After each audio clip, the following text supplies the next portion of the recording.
नमस्कार दोस्तों। हिंदी कहानी निन्यानवे का चक्कर असमिया लोक कथा है। प्राचीन काल की बात है। असम के ग्रामीण इलाके में तीरथ नाम का कुम्हार रहता था। वह जितना कमाता था उससे उसका खर्च आसानी से चल जाता था। उसे अधिक धन की चाह नहीं थी। वह सोचता था कि उसे अधिक कमाकर क्या करना है। दोनों वक्त वह पेट भर खाता था और उसी से संतुष्ट था। वह दिन भर में ढेरों में बर्तन बनाता, जिन पर उसकी लागत 7-8 रुपए आती थी।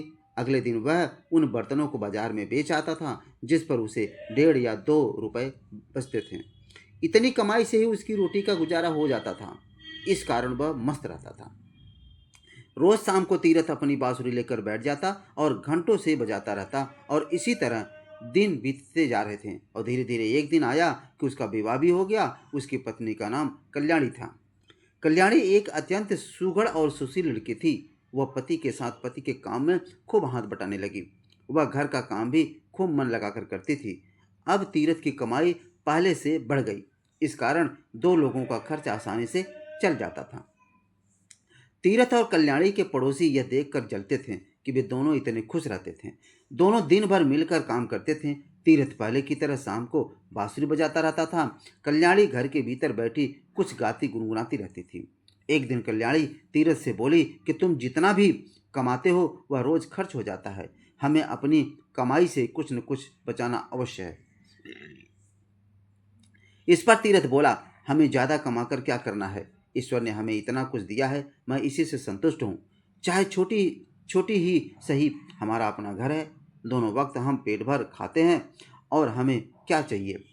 इस पर कल्याणी बोली, मैं जानती हूँ कि ईश्वर का दिया हुआ हमारे पास सब कुछ है और मैं इसे खूब खुश भी हूँ, परंतु आड़े वक्त के लिए भी हमें कुछ न कुछ बचाकर रखना चाहिए। तीरथ को कल्याणी की बात ठीक लगी और दोनों पहले से अधिक मेहनत करने लगे। कल्याणी सुबह 4 बजे उठकर काम में लग जाती। तीरथ भी रात देर तक काम करता रहता, लेकिन फिर भी दोनों अधिक बचत न कर पाते। अतः दोनों ने फैसला किया कि इस तरह अपना सुख चैन खोना उचित नहीं है, और वे पहले की तरह मस्त रहने लगे।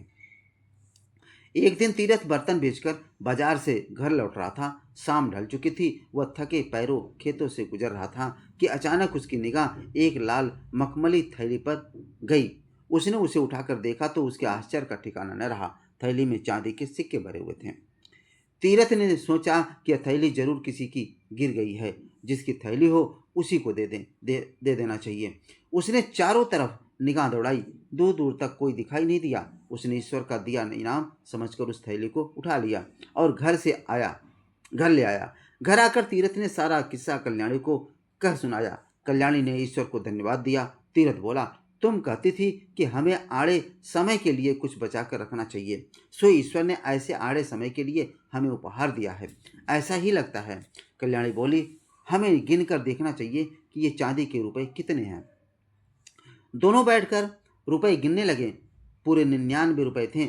दोनों खुश होकर विचार विमर्श करने लगे। कल्याणी बोली, इन्हें हमें आड़े समय के लिए उठाकर रख देना चाहिए। फिर कल को हमारा परिवार बढ़ेगा तो खर्चे भी बढ़ेंगे। तीरथ बोला, पर 99 की गिनती गलत है। हमें 100 पूरा करना होगा, फिर हम इन्हें बचा कर रखेंगे। कल्याणी ने हाँ में हाँ मिलाई। दोनों जानते थे कि चांदी के 99 रुपए को 100 रुपए करना बहुत कठिन काम है, परंतु फिर भी दोनों ने दृढ़ निश्चय किया कि इसे पूरा करके ही रहेंगे। अतः तीरथ और कल्याणी ने दुगनी चौगनी मेहनत से काम करना शुरू कर दिया। तीरथ भी बर्तन बेचने सुबह ही निकल जाता, फिर देर रात तक घर पर लौटता। इस तरह दोनों लोग थक कर चूर हो जाते। अब तीरथ थका होने के कारण बांसुरी नहीं बजाता था। न ही कल्याणी खुशी के गीत गाती थी, गुनगुनाती थी। उसे गुनगुनाने की फुर्सत ही नहीं रहती। न ही वह आस पड़ोस के मोहल्ले में कहीं जा पाती थी। दिन रात एक करके दोनों लोग एक एक पैसा जोड़ रहे थे। इसके लिए उन्होंने 2 वक्त के स्थान पर 1 वक्त भोजन करना शुरू कर दिया, लेकिन चांदी के 100 रुपए पूरे नहीं हो रहे थे। यूं ही 3 महीने बीत गए।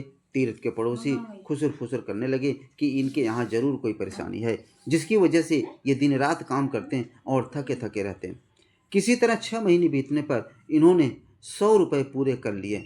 अब तक तीरथ और कल्याणी को पैसे जोड़ने का लालच पड़ चुका था।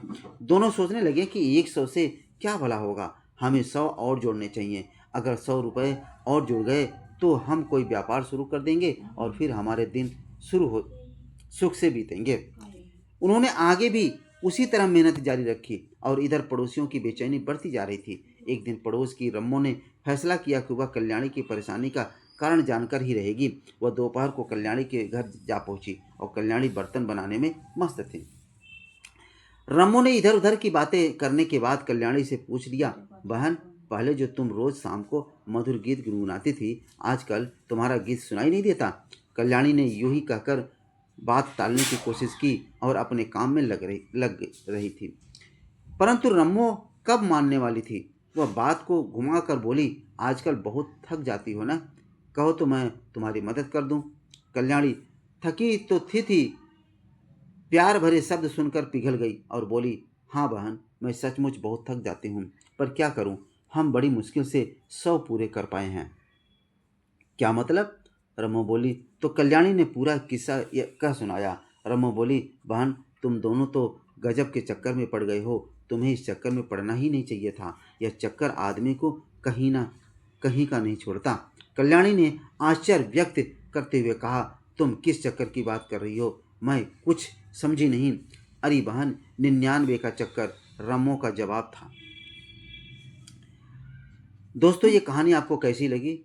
इस चैनल को सब्सक्राइब जरूर करें और अपने दोस्तों को शेयर करें, बेल आइकन जरूर दबाएं। दोस्तों, ये कहानी आप कहाँ से सुन रहे हैं, कमेंट में ज़रूर लिखें। धन्यवाद।